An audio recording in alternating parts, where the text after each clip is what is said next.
Chapter 103, Measurement of the Whale's Skeleton.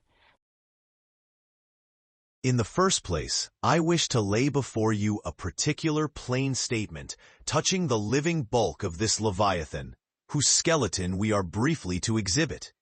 Such a statement may prove useful here. According to a careful calculation I have made, and which I partly base upon Captain Scoresby's estimate of 70 tons for the largest-sized Greenland whale of 60 feet in length, according to my careful calculation, I say, a sperm whale of the largest magnitude, between 85 and 90 feet in length, and something less than 40 feet in its fullest circumference. Such a whale will weigh at least 90 tons, so that, reckoning 13 men to a ton, he would considerably outweigh the combined population of a whole village of 1,100 inhabitants.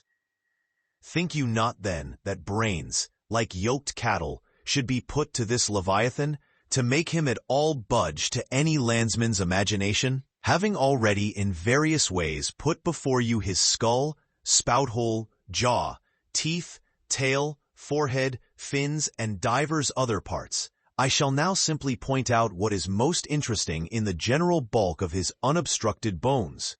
But as the colossal skull embraces so very large a proportion of the entire extent of the skeleton, as it is by far the most complicated part, and as nothing is to be repeated concerning it in this chapter, you must not fail to carry it in your mind, or under your arm, as we proceed, otherwise you will not gain a complete notion of the general structure we are about to view.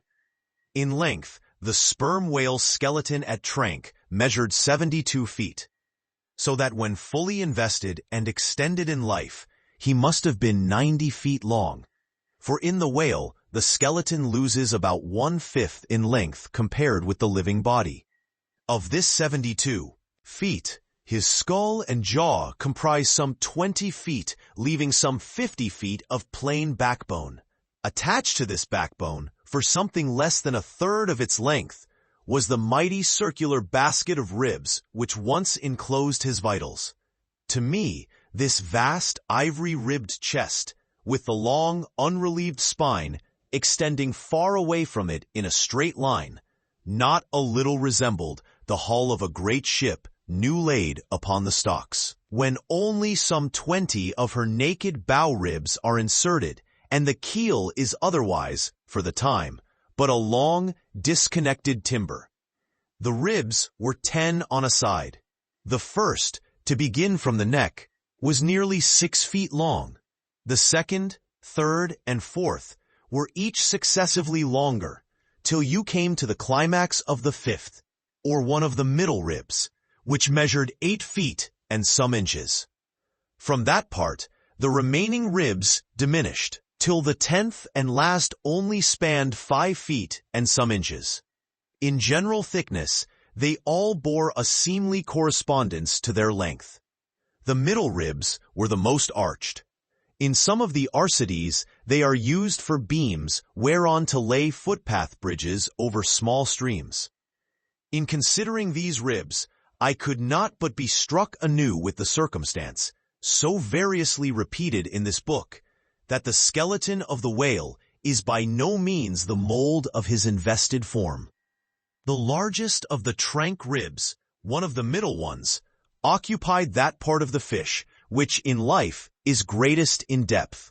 Now, the greatest depth of the invested body of this particular whale must have been at least 16 feet, whereas the corresponding rib measured but little more than 8 feet, so that this rib only conveyed half of the true notion of the living magnitude of that part. Besides, for some way, where I now saw but a naked spine, all that had been once wrapped round with tons of added bulk in flesh, muscle, blood, and bowels. Still more, for the ample fins, I here saw but a few disordered joints, and in place of the weighty and majestic but boneless flukes, an utter blank.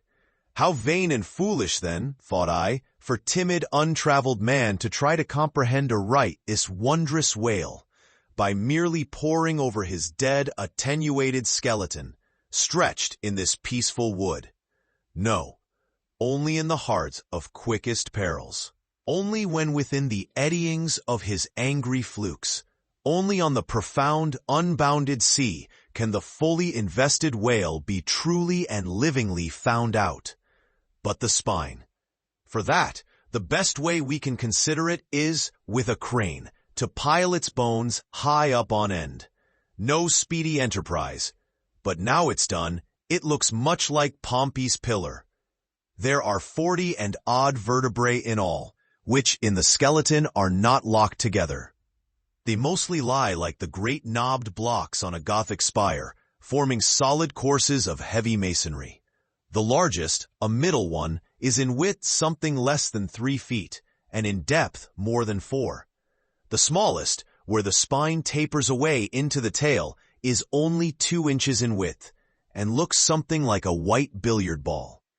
I was told that there were still smaller ones, but they had been lost by some little cannibal urchins, the priest's children, who had stolen them to play marbles with. Thus we see how that the spine of even the hugest of living things tapers off at last into simple child's play.